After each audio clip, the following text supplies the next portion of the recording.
Hi Noteboard Gamers, and welcome back to Noteboard Gaming.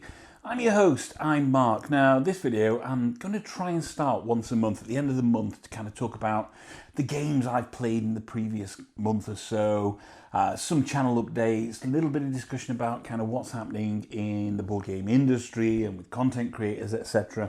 This is a first stab, particularly kind of unstructured. I know what games I'm going to speak about, etc., and I've got ideas about what I want to talk about, and hopefully you find it interesting. If you don't, then that's absolutely fine. So let's talk about the month of May and what happened to me in the month of May. Well, it started off right at the beginning of May. I was given a voucher by some friends of ours for something I did for them for my FLGS. And I was umming and ahhing about what game I was going to get. And I decided to take a punt on Ankh. Now, I'm a solo player. Why would I go and buy Ankh? Well, I'd read about a solo variant on the BGG forums, and everybody said it was particularly good. So I thought, you know what? I wouldn't go out there and spend the kind of £80 on this game myself just for solo. But the fact I've got this voucher, I think I'll give Ankh a try. So I got Ankh and I read through it, and the rules are really good and really pretty straightforward. And then I downloaded the files for the solo variant, and you need to print off a player board and some cards. And I delved into my first solo games of Ankh. I've got to say, I really enjoyed it. What this AI does, it controls another player on the board. And that player is vying like you are for territories and for kind of building up their resources and etc. to try and kind of beat you to the top of the track.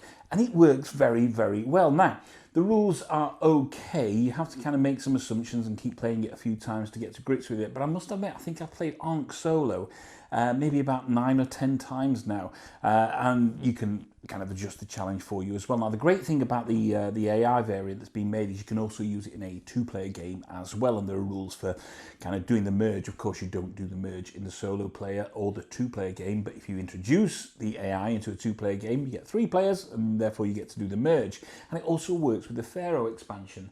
So that was Ankh. I'm probably going to do at some point a kind of brief overview on how to play Ankh Solo, because I think that if you've got the game and you're playing it with other people, but you are a solo gamer, then you may want to check out the solo variant. It's on BGG. Next up, I received my Kickstarter pledge for Sniper Elite by David Thompson, with a solo mode by David Turksey, etc. Now, I played this quite a lot when I first got it, kind of over the first weekend. Must have played, I don't know, again maybe 7 or 8 games. It plays really, really quick for a solo game. Does it really work as a solo game only? Is it worth it as purely a solo game? Probably not. And again, I want to kind of do maybe a Swift review, the kind of shorter, so worth it for the solo review that I did for founders of Teotihuacan. So I'll probably do a condensed kind of worth it for the solo review of Sniper Elite. It's not a bad solo game by any stretch of the imagination, but I'm looking forward to playing it multiplayer with people.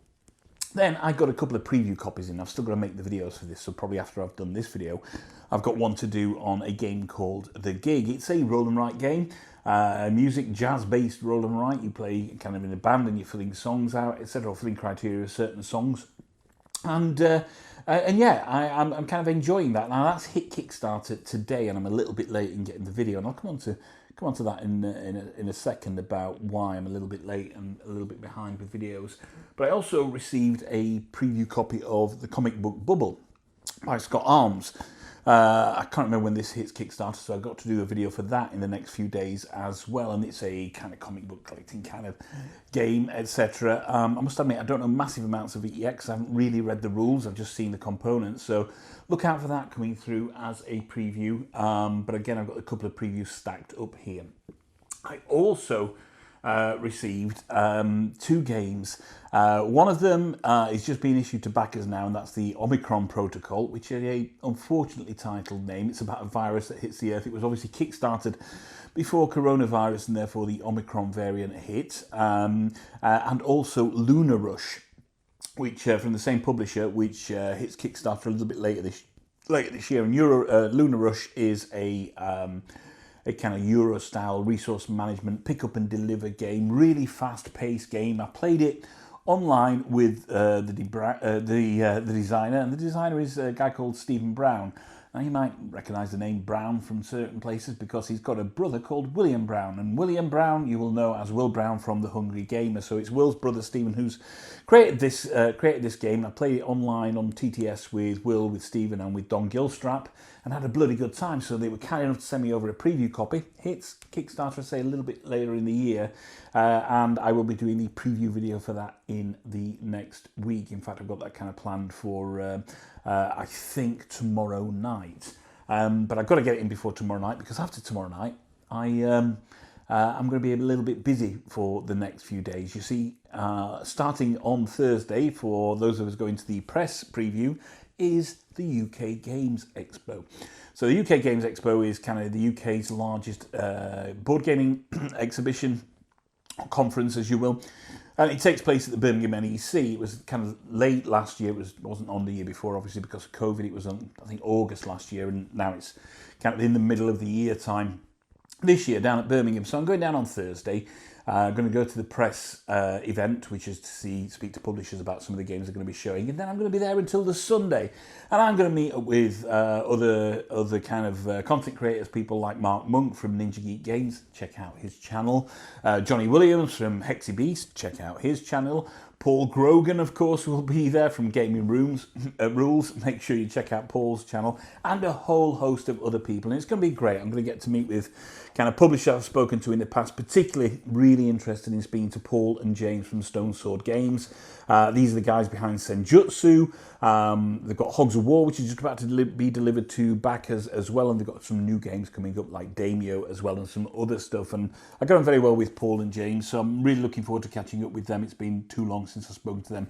And a whole host of other publishers. Mighty Boards will be there, and well, I can't even remember off the top of my head who's going to be there. So I'm really looking forward to that. It's a long weekend here in the UK for the Queen's Jubilee, so I'm going to spend that time speaking to people about games, looking at games, playing potential prototypes of games and early copies of games, and also gaming with fellow content creators and anybody else that wants to join me for a game. So if you see me at UKGE, come and say hi. I'll probably have this t-shirt on, or if not, you'll probably recognise my kind of shambling mass as I shuffle around the hall with very tired feet, looking a little bit grumpy. But please don't let that put you off, and coming and saying hi to me. So yeah, really looking forward to UK Games Expo. Now, I mentioned I've got a slew of preview videos coming up, and this kind of links in with a little bit of a channel update as well. So the channel's been going since, I think it was August 2019 when I uploaded my first video for Deep Space 6. Now, as you know, it's a purely solo-focused channel, so it's just me on the channel as well.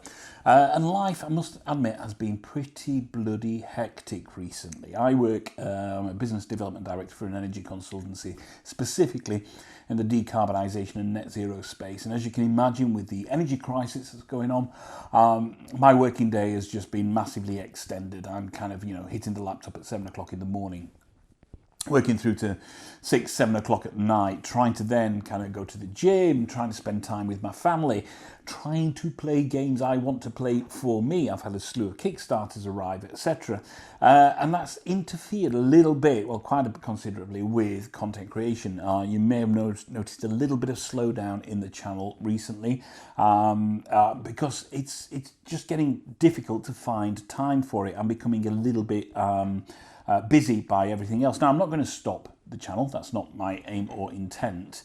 But along with kind of a busy life, I've also got our first family holiday in since 2019 coming up in July. Going to be going over to the west coast of America for 2.5 weeks with my wife and my two beautiful daughters who are 17 and 15. Probably the last big family holiday that we'll get, because the eldest will be going off to university probably next year, etc.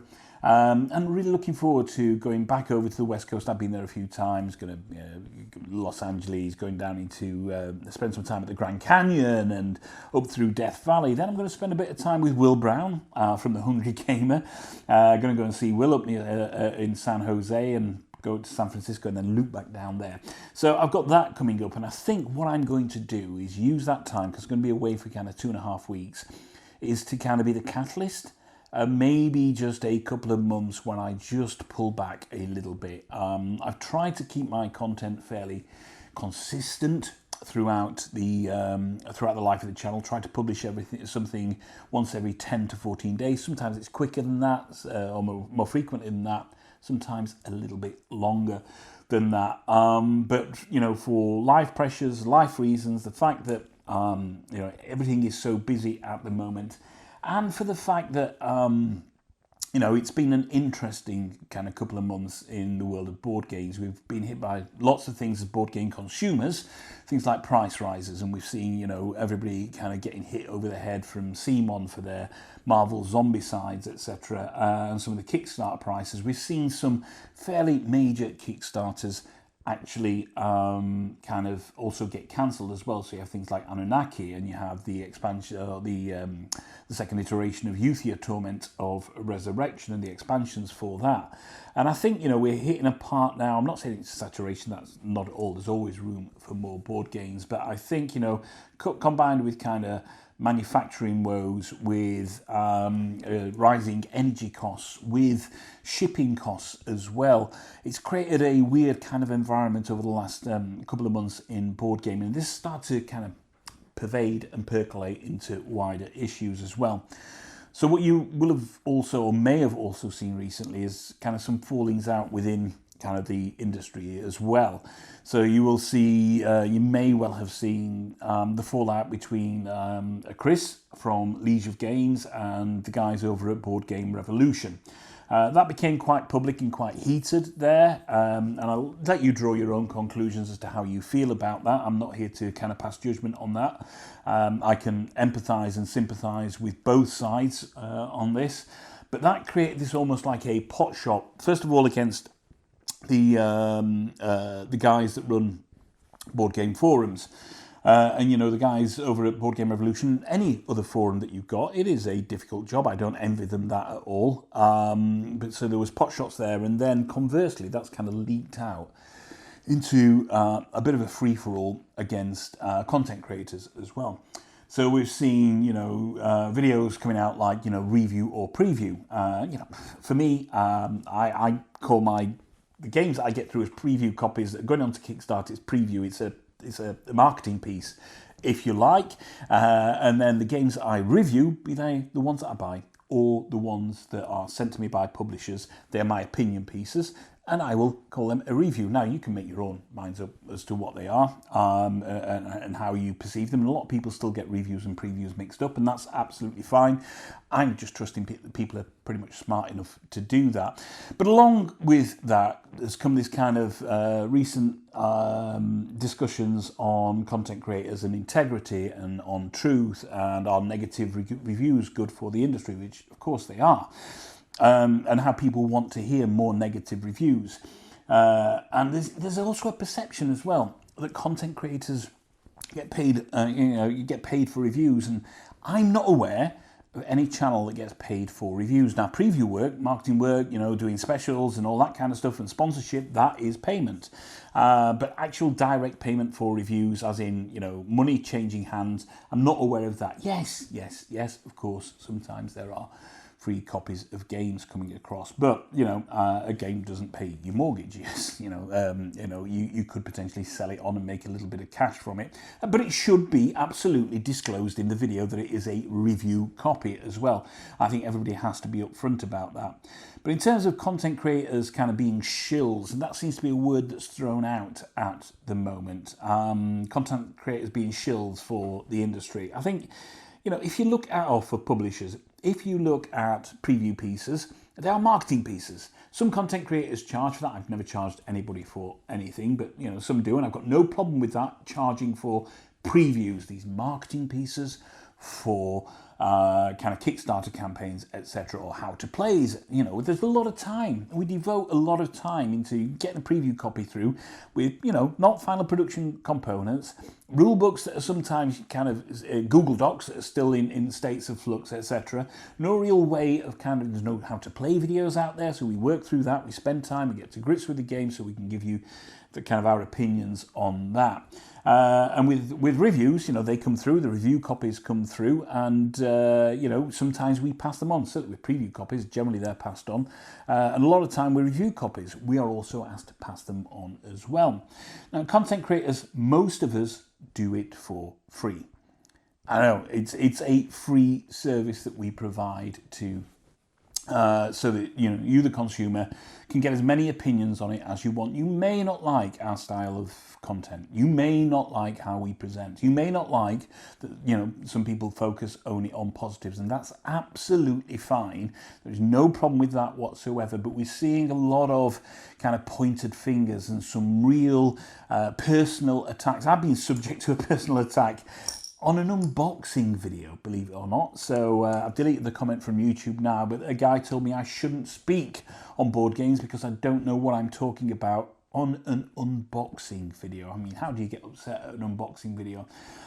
And all that kind of coupled with the fact that, you know, I've sunk a lot of money into this channel over the last kind of 3 years, probably around about £15,000, if not more. That's equipment, that's games I bought, that's going to conventions, that's marketing, merchandise, you know, not merchandise, marketing, sorry, in terms of, you know, t-shirts and stuff like that, and continuing to try and upgrade my equipment to make it as good as possible. And certainly conventions, you know, I've been to Essen every year that I've been able to go. I was due to go to Gen Con, but of course COVID hit. You know, UK Games Expo, various other conventions, they cost a lot of money to do these things. So I think, you know, I'm kind of totting it up in terms of the games I bought to review on the channel and all the equipment. It's probably circa kind of £12,000–15,000 I've sunk into that channel. That is to provide you with a free service, and that free service, whether you make use of it or not, I'm putting it out there for you, as are most content creators. Of course, you're going to get your larger channels who, you know, make money and monetize it. The people that are fortunate enough to make money, monetize and make a living from it, more power to them. Absolutely fantastic. But most of us out here, we're kind of sole people running the channel on our own or in a couple or with two people. We don't make money from it. We sink a significant amount of cost and time into it to provide you with pieces, and how you digest them is absolutely fine. But let's just kind of lay off on the personal attacks. I think it's really, really wearing down, and that is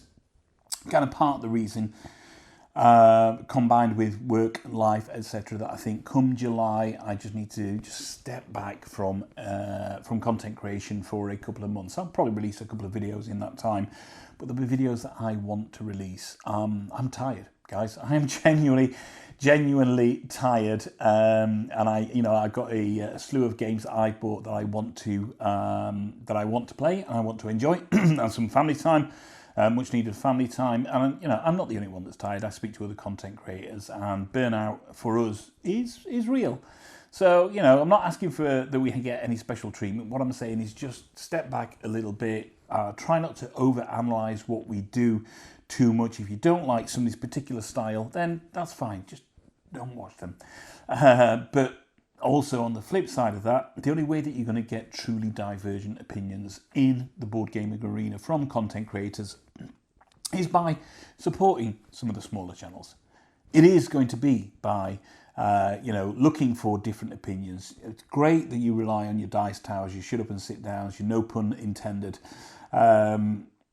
intended, MPI. Anyway, your Quackalopes, your Board Game Co. All fantastic people, all providing fantastic kind of quality entertainment and infotainment for you to absorb. But the only way that new channels are going to grow is if you spread your wings a little bit. You know, it doesn't take any effort to subscribe to somebody if you have an inkling that you like them, and it means a lot to the content creators. As I say, most of us do it for free. We provide you with a free service.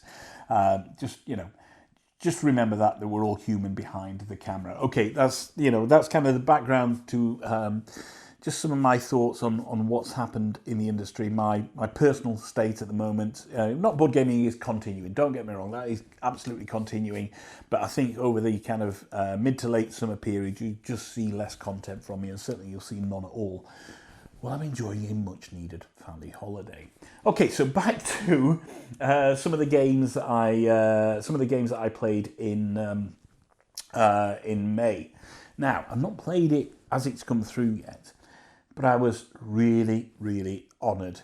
I'm actually in a board game. I know, it's a dream for most people. So, last year, prior to the Kickstarter for Railways of the World, the solo expansion, which is called Rail Barons of the World, I was given a kind of preview copy of the Rail Barons expansion to illustrate the solo game for the Kickstarter.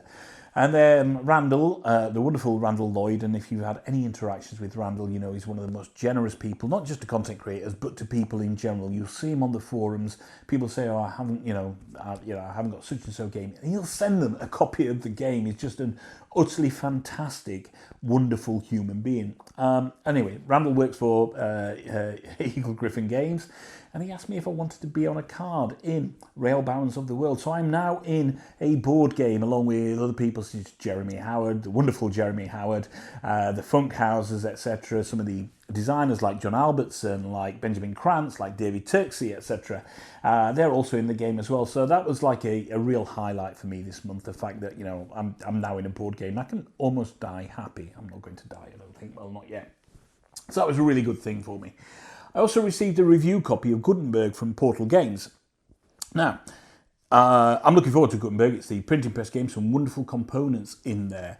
And I think this goes to kind of show that the assumption that content creators won't speak bad about a particular publisher means that they will sever ties with them. And, you know, I've negatively reviewed games in the past from a number of publishers.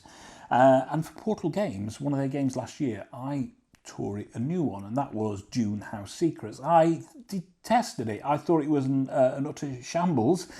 Should not be a board game. It was a very overproduced, very mildly interesting choose your own adventure, and I absolutely tore into that last year. And Portal Games are distributing Gutenberg, and they sent me through a copy of Gutenberg. So I think that can absolutely distill the fact that negative reviews and negative viewpoints do not always sever ties with publishers, and certainly some of the larger publishers and more established publishers, they want a kind of slew of opinions out there.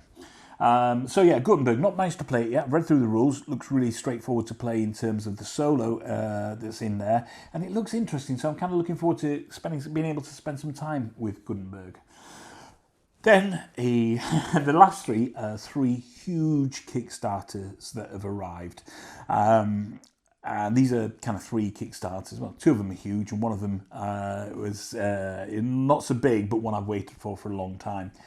The first one was Return to the Dark Tower, and I went all in on Return to the Dark Tower, and boy, yeah, am I happy. There's going to be a review coming in the next 2 weeks on the solo experience of Return to the Dark Tower, but I will say that my plays of it, I've thoroughly enjoyed it. I must have played it maybe a dozen times already, various kind of mixings up of the heroes, of the main quest, of the villain, of the baddies, etc. Really, really enjoying it. It's not a complex game by any stretch of the imagination, and for solo, you're going to need the Alliances expansion to really make it worthwhile. Yes, you've got this. It's a big, expensive piece of kit with the tower and the app, and if you don't like app-based games, then it's not going to be for you. But I was really pleased to receive that, and I really enjoyed my games of Return to the Dark Tower. Then, on one day last week, I received two Kickstarter packages. One of them was my second longest waiting Kickstarter. The one I've been waiting for the longest, I believe, is Aeon's Trespass Odyssey. But this one was Hour of Need. from Blacklist Games and the Sadler Brothers. It's a modular deck system, so if you played Street Fighters, if you played Brook City, if you played Alter Quest, you know the system. You mix and match your heroes with the particular scenario, with the main bad guy, and you can mix and match and get all the variations on this, and it's a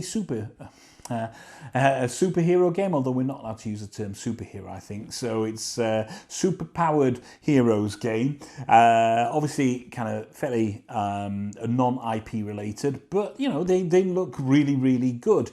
And it's possibly the most streamlined modular deck system game today. I'm enjoying this a lot. Again, I'm going to have a review, and I think on this one, I'm going to compare Marvel Champions with Sentinels of the Multiverse. The new definitive edition, is it called? Along with Hour of Need, and kind of do a kind of a three-way fight-off between them. I have views on all three of them, and it'd be interesting to see how they line up. They share some similar mechanisms and obviously some very marked difference in how they play as well. But I've played quite a few games of this, maybe 5 games of Hour of Need so far. Again, enjoying it. It's not a game that's totally heavy in minis. And yeah, rulebook, I'll talk about that in the kind of overview. But if you know the modular deck system, then the rules should be okay for you. But it plays pretty swift, pretty fast, and it gives a different spin on any other Blacklist games that I've played. And then finally, the big Kickstarter I received, and you can probably see it, it's on my table right now, is it's Burncycle from my very good friends at Chip Theory Games. Now, I previewed this on Tabletop Simulator maybe 18 months ago, whenever it was, and kind of fell in love with it then. So I went all in on the pledge, and this arrived on the same day of Hour of Need. It's possibly my greatest Kickstarter day, Kickstarter delivery day that I've ever had, getting Hour of Need and getting Burncycle. Now, again, I went all in on Burncycle, including the brass mag minis on there as well, which really do add to the gameplay. Completely aesthetic. You don't need them at all, and I will never play without them. And I played this 3 times so far, and this is the next big review I think I want to do, because I've got a lot to say about Burncycle. And the way the iteration, or the way the game kind of iteratively changed from what I saw in the preview copy on the TTS. Then Ricky Royal sent me the kind of prototype copy that he'd been using as well, so I played it a few times in the interim on that to where it is right now. I will say that off the bat that the How to Play book, or the Learn to Play book, written by Shannon Wedge, is possibly the best tutorial book that I've ever read. It takes you through kind of an entire, the first round of, first floor, if you like, of a particular scenario. Really drives home how to play the game. If you read this book, and if you watch the video that they have online where Salem from Chip Theory Games has got a kind of how to play video, overview video, then you're going to have a fantastic grasp of how to play the game. It's a Chip Theory Games game. Now, there are levels of complexity here and levels of rules with the asymmetry and all the various characters, etc., that you can choose from, scenarios, the main bad guys and the captains and whatnot. So there's always going to be an element of rules that you're going to have to learn. It's not as complex as Cloudspire, but it plays completely different to Cloudspire, to Too Many Bones. It's a proper stealth game, and I think stealth is an underused kind of mechanism in board games at the moment. And yeah, I'm having a lot of fun with Burncycle. It's a game I want to play more.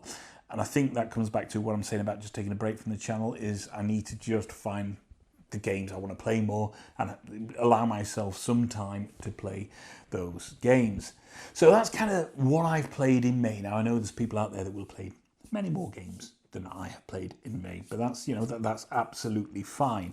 Coming up, as I say, on the channel in the next few weeks, I will have preview videos for the gig.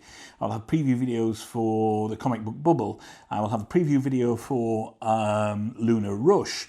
I've got Halls of Hegra arriving, a prototype or preview copy of that. Now this is the next game from Petter Shanker Olsen, a solo-based game, and Petter did Donning the Purple, and he's worked with David Turksey on the solo for this, and yeah, I'm looking forward to receiving that.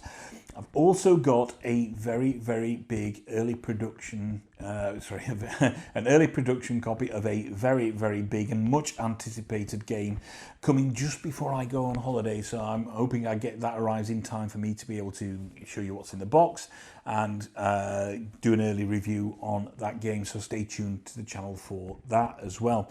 I've got, got reviews of the solo of Return to the Dark Tower, Burncycle coming up as well, and I've also got I want to do the kind of how to solo Ankh as well, and the Swifts review for Sniper Elite. So lots still coming. And even though the content will slow down post July for a couple of months, you know, I'll still drip feed stuff out there, and then hopefully come kind of September, October, once I've righted myself, and I may give myself up until Essen in October just to take a bit of a breather, reset myself, find my focus again, make sure I'm happy with who I am and what I'm trying to achieve, and I'm not working myself into the ground as well. So thank you very much. I hope you didn't find that too massively rambling. There were lots of things that I want to discuss, and I may do another video on my thoughts on, you know, why we should stop going all in on Kickstarters, and that's been something that's been kind of percolating in my brain recently. So thank you very much. Hope you didn't find it too rambling. I'm hoping to do one of these every month. I'm not hoping, I should be able to do one of these every month. So even in the hiatus, I'll probably still do one of these videos at the back end of the month, let you know what I played the previous month, what I've got coming up, and just my thoughts on what's happening out there in the big wide world of board gaming. So do remember, please, please, please be kind to each other. And that's not just over to content creators, but how we interact with each other on the forums. When we use these forums and we leave comments and we start a dialogue or a discussion with somebody, we tend to read, I would say listen, but we tend to read to respond. We don't read to understand. And I think that's a big thing that we've all got to learn from this, is that, you know, we all enjoy this hobby. We all love this hobby. And, you know, most of us are trying to make it a better place for everybody. So just be kind to everybody, be respectful, try and consider other people's opinions. And one final thought, as it's a solo channel, if you can't find anyone else to play with, there's nothing wrong with playing with yourselves. Until next time, bye-bye.